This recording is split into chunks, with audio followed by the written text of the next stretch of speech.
അവിടെ നമസ്കാരം സാറേ.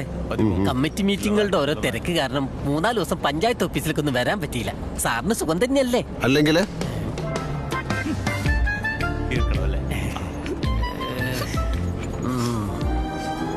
പഞ്ചായത്ത് സെക്രട്ടറിയേറ്റ് ഈ സ്വഭാവ. ഇയാൾ കേരള ചീഫ് സെക്രട്ടറി ആണ്, എന്താകുമായിരുന്നു? കേരളം നന്നായേനെ എന്നാ. ഞാൻ പോയിട്ട് വന്നിട്ട് കാണാം. കീഴാറ്റൂർ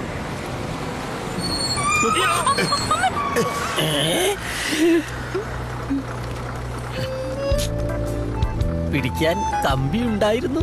അതില് സേഫ് ഞങ്ങളുടെ ഉന്നച്ച സാറാ.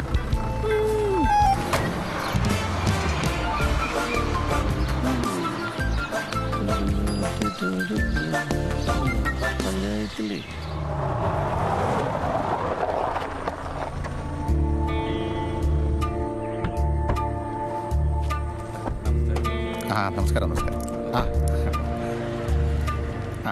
നമസ്കാരം. ഇന്നലെ കല്യാണത്തിന് വരാൻ പറ്റില്ല. MLA ഒരു പരിപാടി ഉണ്ട്. അത് സാരമില്ല, ചാലക്കന്റെ തിരക്കൊക്കെ ഞങ്ങൾക്കറിയാം. കല്യാണ രജിസ്ട്രേഷൻ വന്നാ. ശരി.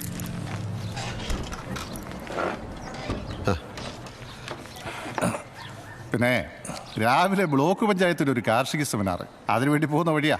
പിന്നെ ഈ കുരുവിള നമുക്ക് വേണ്ടപ്പെട്ട ഒരാളാ. അതുകൊണ്ടാണ് ഞാൻ സെക്രട്ടറിയെ ഒന്ന് നേരിട്ട് കണ്ടേക്കാന്ന് വെച്ചത്. ഇന്നോ നാളെ ലൈസൻസ് ഇഷ്യൂ ചെയ്യണം. ഇവിടുത്തെ തിരക്ക് കാരണം കുരുവിളയുടെ പ്രോപ്പർട്ടി കാണാൻ പറ്റിയില്ല. ഇന്ന് കാണാം. നമ്മുടെ പഞ്ചായത്തിന് ലക്ഷക്കണക്കിന് രൂപ ടാക്സ് കയറുന്ന 2 വലിയ കമ്പനികളാണ് വരാൻ പോകുന്നത്. തന്നെയല്ല ഒരുപാട് തൊഴിലവസരങ്ങളും ഉണ്ടാവും. നമ്മുടെ പഞ്ചായത്തിന്റെ മുഖച്ഛായ തന്നെ മാറും. പിന്നെ MLA എന്ന നിലയ്ക്ക് എനിക്കും നേട്ടമാണ്. നാളെ തന്നെ ശരിയാക്കാം. അപ്പൊ ശരി, ഞങ്ങൾ ഇറങ്ങാം. 11 മണിക്കാ പരിപാടി. ശരി, നാളെ നടന്നിരിക്കണം. ശരി. ഒരു ദിവസം വീട്ടിലേക്ക് ആയിക്കോട്ടെ.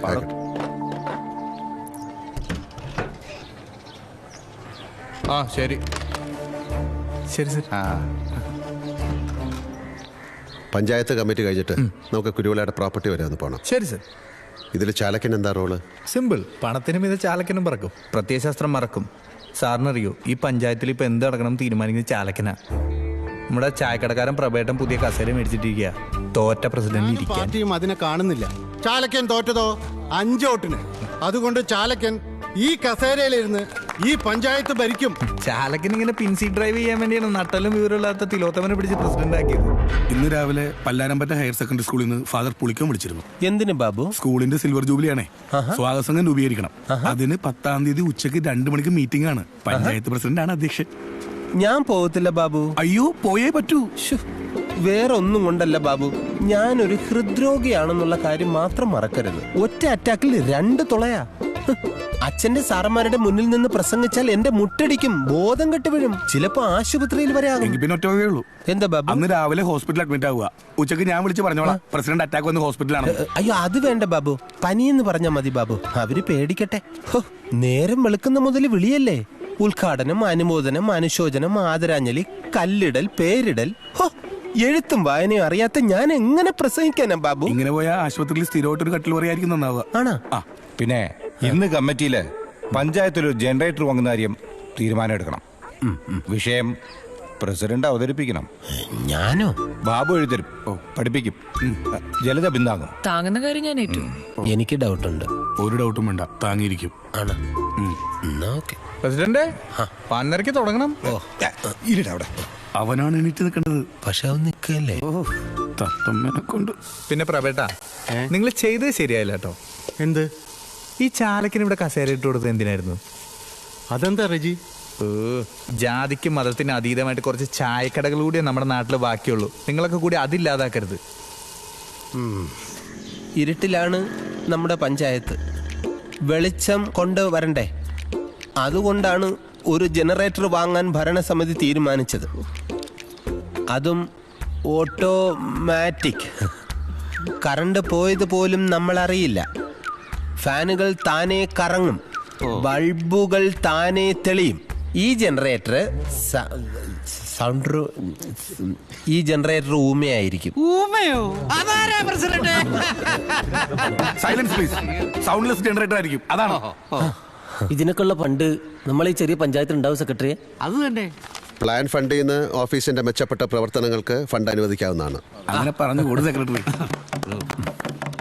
പ്രതിപക്ഷത്തിന് ഒന്നേ പറയാനുള്ളൂ, വികസനത്തിന് ഞങ്ങൾ എതിരില്ല. പക്ഷേ ടെൻഡറുകൾ സുതാര്യമായിരിക്കണം.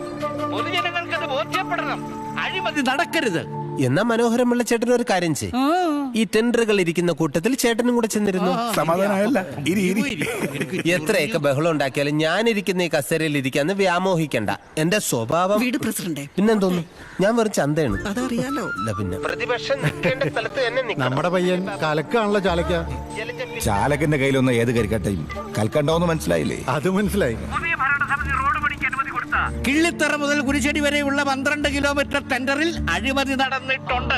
വിജിലൻസ് അന്വേഷണം പ്രഖ്യാപിക്കണം. എന്ത് കോപ്പ് തെളിവുണ്ടായിട്ട്? തെളിവുണ്ടോ? വെറുതെ അടിസ്ഥാനരഹിതമായ ആരോപണങ്ങൾ ഉന്നയിക്കരുത്. തെളിവ് ഞങ്ങൾ വിജിലൻസ് കൊടുത്തോളാം.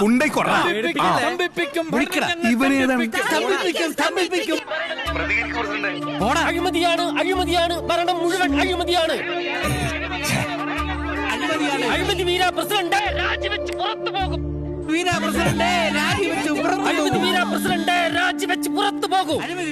ഹലോ, കട്ടായോ? ഒരു തരത്തിലുള്ള അന്വേഷണവും സമ്മതിക്കരുത്. അതെന്താ? അന്വേഷിച്ച പ്രസിഡന്റ് സ്ഥാനം രാജിവെക്കേണ്ടി വരും. എന്തിന്? ആ റോഡ് പണിയിൽ പാർട്ടി കാശ് വാങ്ങിച്ചിട്ടുണ്ട്. എപ്പോ? അങ്ങോട്ട് പറഞ്ഞ കേട്ടാ മതി, ഇങ്ങോട്ട് ചോദ്യം വേണ്ട. പ്രസിഡന്റ് സ്ഥാനം പോവാതിരിക്കണമെങ്കിൽ ആ ചർച്ച അവസാനിപ്പിക്കണം. അതിനുള്ള വഴി ആലോചിക്കണം. അഴിമതി വീര പ്രസിഡന്റ് രാജിവെച്ച് പുറത്തു പോകൂ. അഴിമതി വീര പ്രസിഡന്റ് രാജിവെച്ച് പുറത്തു പോകും. അഴിമതി വീര പ്രസിഡന്റ് രാജിവെച്ച് പുറത്തു പോകൂ. കൊല്ലടാ, എല്ലാം കൂടെ എന്നെ അങ്ങ് കൊല്ലേ. അറ്റാക്ക് വന്ന് കുത്തിക്കട്ടിയ നെഞ്ചായത്. എല്ലാം കൂടെ ടെൻഷൻ അടുപ്പിച്ച് ഇതങ്ങ് പൊട്ടിക്ക്. കൊല്ലേ വരും. കുട്ടപ്പു, ഇവരെന്താ ഈ കാണിക്കുന്നത്? ആരോഗ്യമില്ലാത്തനക്ക് ഈ പണിക്കിറങ്ങണോ? ബാബു, ജലജേ എണീക്ക്. ഞങ്ങൾ വാക്കോട്ട് നടത്തിയിരിക്കുന്നു. ഇനി നിങ്ങളോട് പ്രത്യേകിച്ച് പറയണോ? എണീക്ക് അങ്ങോട്ട്. ഇത് എനിക്ക് എന്ന വടയാ, ഞാൻ അതിൽ അടയാളം വെച്ചിട്ടുണ്ട്. തിലോത്തമ, നീ ഇപ്പോഴാ പ്രസിഡന്റ് ആയത്. താങ്ക്സ് ബാബു. സാറിയില്ല. അവന്മാർ തുണി അഴിച്ച് കാണിക്കായിരുന്നു, ഭാഗ്യായി.